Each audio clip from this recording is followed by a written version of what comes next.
سيداتي آنساتي سادتي، سلام الله عليكم ورحمته وبركاته. من أرض فيفا في سويسرا ننقل لحضاراتكم مشاهدين الكرام صورا حية من مناظر خلابة وجميلة للغاية.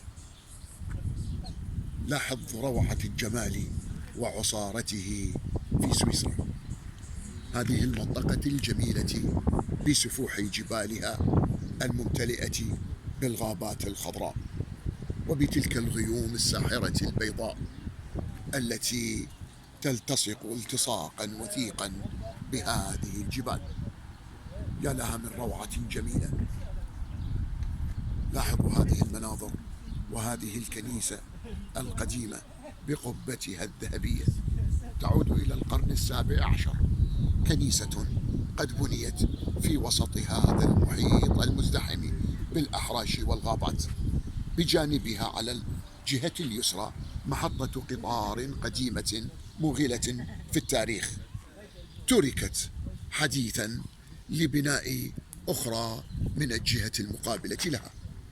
ونلاحظ بساطة هذه البيوت في معظم أرجاء سويسرا، ليس في مدينة فيفا.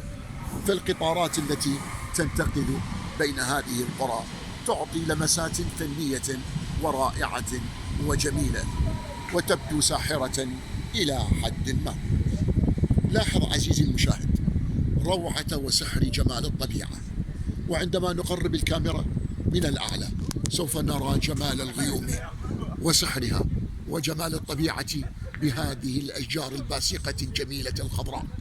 تعطيك ألوان طيف شمس، تعطيك ألوانا خضراء داكنة تدل على جمال وروعة وسحر الطبيعة في العاصمة السويسرية وفي معظم كانتوناتها.